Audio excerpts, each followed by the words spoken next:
When we read the comments with regards to that guideline, I see a pattern. I try to, read the comments and list some of it. I realize that there's a pattern that connects all of these comments. Number one, they seem to say that God is so great that he does not care whether we say he is this or he's that. It does not affect God. So why bother? There seems to be this idea among many non-Muslims. Like, okay, you want to believe this or you want to believe that about God. Why does it even matter? It's their personal choice. And God is the greatest. He is all-powerful. He is not affected by this false belief, even if you want to call it false belief. I see this common point between many of the non-Muslims. Number two, as if there is this belief that faith does not matter. What matters is doing good. What matters is doing good. You can believe in whatever you want to believe. As long as you are doing good, it does not matter. Don't make a hoo-ha out of it. He wants to worship Hanuman or the sun or Allah or Jesus or the rat or himself. As long as the person is doing good, why bother? Right? Why bother? By the minority, I realize there's also another point that they raise. They say Muslims are too obsessed with this idea that God must be perfect. Why can God be a human, for example? Why can God go to the level of his creatures? And when he is at the realm of his creatures, maybe he bears some deficiencies, some humanly attributes. So what's the problem with that? Why must God be perfect for him to be God? You may not find these comments, but these are the patterns and these are the crux of the ideas that I extract from these comments. Now, let us go straight to the response. Okay? I want to understand, for people who try to say that, God is all-powerful, he's not affected by what we say about him, so we don't have to bother too much about it. This is quite similar to one Buddhist that I have a dialogue with. He said that why bother when someone criticizes Muhammad or even defame Muhammad, even insult Muhammad? No, it doesn't change him. If he's a great man, he's a great man, no matter what people say about him. So no one should get angry about it. As if he's trying or she's trying to say, let people say whatever they want to say about anything. Right? Not only about religious figures, but also about anything. If religious figures, you can do that, then you can say anything about anything. You can say anything about someone's parents, someone's mother, someone's prime minister, someone's country. You can say anything because words will not change the reality of that thing. Now, my question to you, for those of you who believe in this, let our minds talk to each other. Let us put our emotions, our biases, and prejudices aside. Okay, let's have a civilized dialogue. For our non-Muslim friends, maybe you want to respond to this video of mine. Or maybe you seek a dialogue. I'm open for it. Okay? I come without any form of hatred for your being as a human being.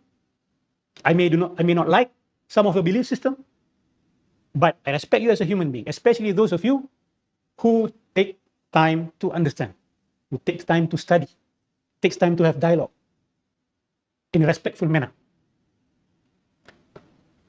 Allah says in the Quran that he created us from Adam and Eve, and then he created us and he divided us into race and tribes, different nations, in order for us to know one another. It's in the Quran. لِتَعَارَفُوا. It's explicit, literal in the Quran, that he created us different so that we may know one another.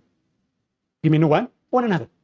So, following that spirit of the Quran, I put forth this discussion. Okay? Now, if you believe in a real God, for example, if you believe in God, and this God is real, this God is one, does that mean human beings can say whatever they want about him, and his identity does not matter at all? Maybe some people, when they say they have not thought through what they say. They have not think through about it. They just say, no, you can say whatever you want about God. If insulting or distorting the identity of God does not matter, then why is defamation or slander is considered illegal in all societies? If you can say that about God, then why is it illegal for us to say it to each other? Right? So if you cannot accept defamation or insults towards fellow human beings, ask your heart. If you really love God, if you really believe that he is all-powerful and he is the most important thing in life, how can you tolerate? How can you say, it's fine, you can say anything you want about God? How can you allow defamation against God? Again, I'm talking to people who believe in God, right?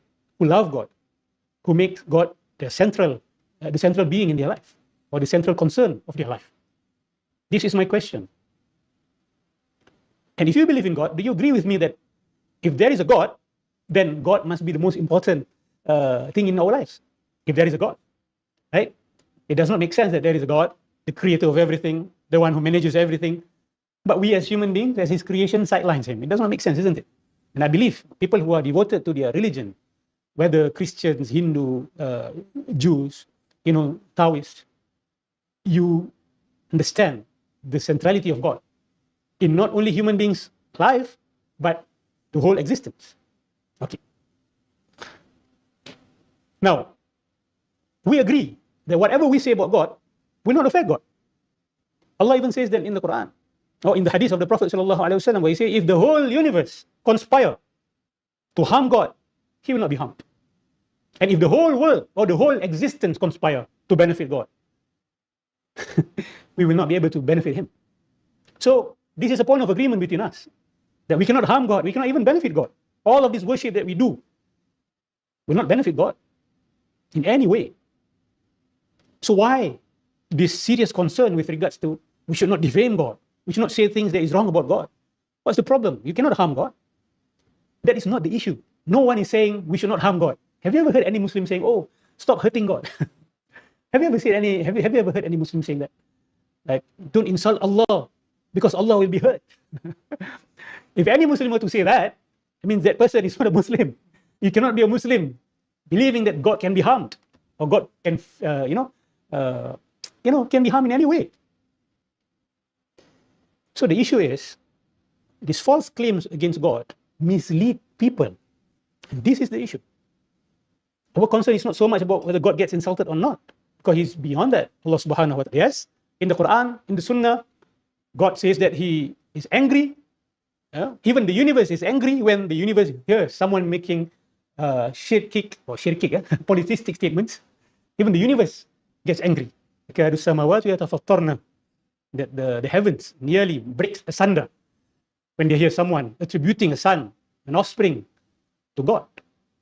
Okay? But this anger of Allah subhanahu wa ta'ala, of God, of course you cannot equalize it, you cannot equate it with human anger. We get angry most of the time without our own choices. It is a response, automatic response. But God, he can choose to be angry and he can choose not to be angry. And the anger of God shows his power. It does not mean he's affected with emotions. Okay, we have to understand this. For those of you who are used to Abrahamic scriptures, like the Torah, the Bible, the Quran, you can see that God uses figurative speech as a point of approximation, so that human beings can somehow understand something about God, but not everything about God. Now, so the issue is about misleading people. When you are misrepresenting God, you will mislead the people.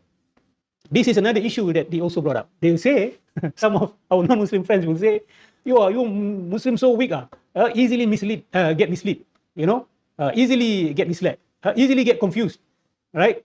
Let what people want to say about Allah, you have strong iman, you have strong faith. This is what our non-Muslim friends say. Okay. Now, I mean, this is maybe a fair argument that needs to be dealt with. But disappointingly, many Muslims responded with, emotions and without knowledge. Okay. And I blame our fellow Muslims too. Now, why don't we take this as a point of dialogue, as a point of discussion? People are being frank with how they perceive Islam. Then deal with it. Right? There's no point for us to show anger, especially for those of them who do not know. Right?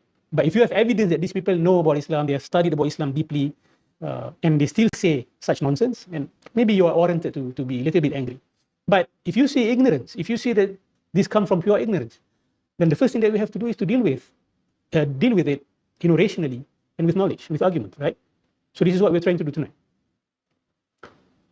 Now, what is this point with regards to confusion? Like, especially the Malays, the religious authorities in Malaysia, they like to use this word, mengelirukan, mengelirukan masyarakat. So some non-Muslim friends assume that, Muslims are easily confused. Of course, we have stratas in our society. We have scholars, we have intelligent people, we have wise people. We also have, middle middle class people when it comes to intelligence, right? And you also have the bottom class people when it comes to intelligence and knowledge. What do I mean by that? There are people who knows, there are people who learn, there are people who studies. But there are people who also do not learn. There are also people who are too busy in life that they do not have time to think about these matters. And in all fields concerned, people who are in this level will get confused. Let me give a simple example. You know, I used to travel back and forth to Singapore.